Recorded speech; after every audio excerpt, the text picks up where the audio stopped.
mong yung pisikal na lakas ng higit sa iyong abilidad, mahihirapan kang kontrolin ang sarili mo. Pwede mong ikamatay.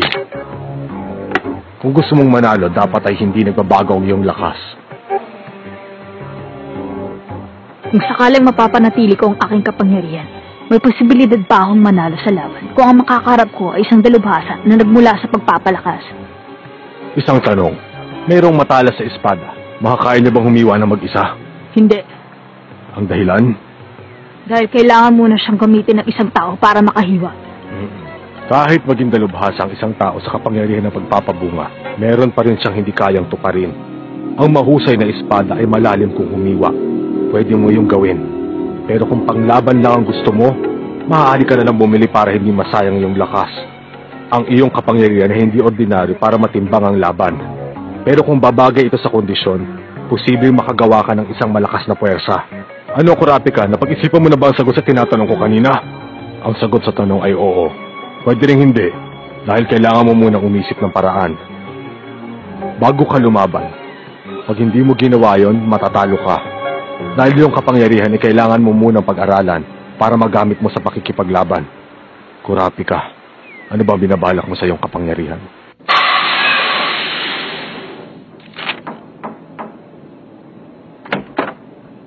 Excuse me. Pwede ba ako maupo?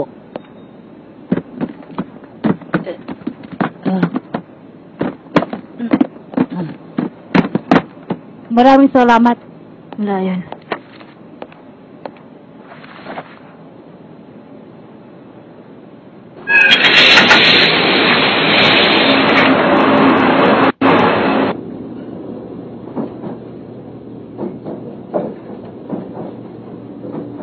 Saan ang iyong patutunguhan, bata? Kailangan ko bang sagutin ang tinatanong mong yan? Hindi. Pero hindi pa't nakakainip kung wala kang makakausap sa napakahabang biyahe. Nagkataon lang na pareho ang ating napiling kwarto. Hindi kaya parehong lugar na ating pupuntahan, ha? Hindi. Hindi ko kailangan ng makakausap. Ang kailangan ko ay lakas ng pag-iisip at paraan para makuha ang kapangyarihan ng pagpapalakas. Yun lang. Kadena? Oo. Pinili ko ang kadena. Ito ang unang pumasok sa aking isip nung una kong marinig ang kapangyarihan ng pagpapabunga. Ang kadena. Nagulat ako. Ano naman ang dahilan? Siguro dahil masyado ng maraming walang puso ang nakawala sa impyerno at nagpupumilit na maghasik ng lagim dito. Ganun ba? Nakakapagtaka. Pero bakit para yata ikaw lang ang nakakaisip ng mga bagay na katulad niyan? Anong karapatan mong malaman ang lahat? Teka! Sandali lang! Makinig ka! Ako ang iyong master! Kaya kailangan mo akong respetuhin. Sandali! Nagsasalita pa ako! Ano ba? Kulit mo! Hindi mo maintindihan. Walang sino man ang makakaintindi. Kaya ako ay...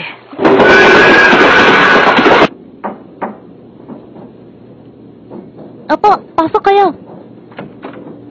Salamat. Huh? Ano pang tinitingin-tingin mo dyan? Hindi ba't kailangan ko ipakitang license card? Hindi mo ba ito susuriin?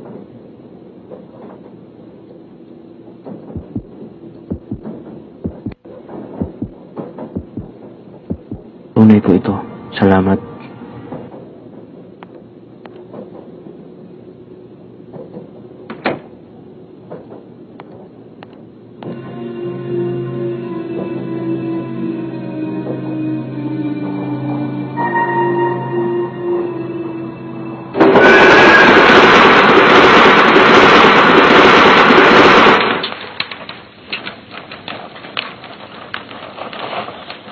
Ang nasa isip mo'y paghihiganti.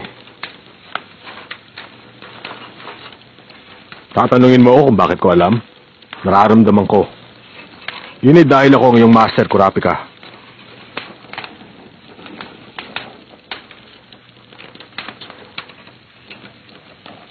Huwag mo na lang ituloy. Magiging miserable lang ang buhay mo. Para kang paro-paro na nagpupumiglas para makawala sa sapot ng kagamba na kung tawagin ay paghihiganti.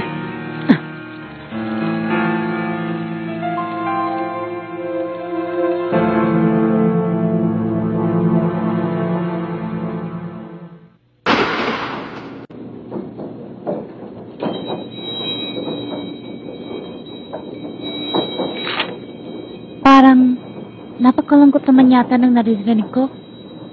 Ang malungkot na tanong na nagmumula sa kadena ay para may daladalang sama ng loob na matagal nang kinikimkim. Pasensya na! Nakakita ko sa tunog dahil sa patasin ko. Sige lang, magbasa ka lang. Huwag mo akong pansinin.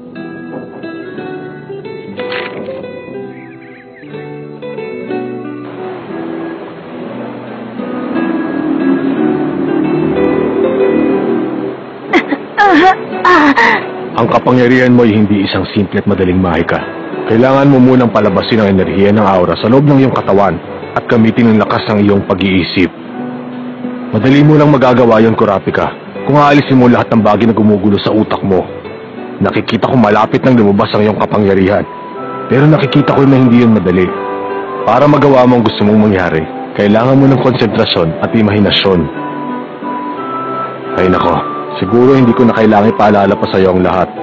Alam ko rin namang hindi mo ako pakikinggan. Basta itong tatandaan mo, huwag kang magmadali sa lahat ng iyong gagawin. Sige, nandito lang ako. Dahil may responsibilidad ako bilang master mo. Sabihin mo lang kung ayaw mo na akong makasama.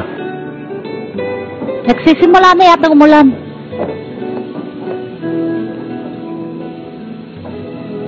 Hindi ba't nakakalungkot kapag umuulan sa gabi?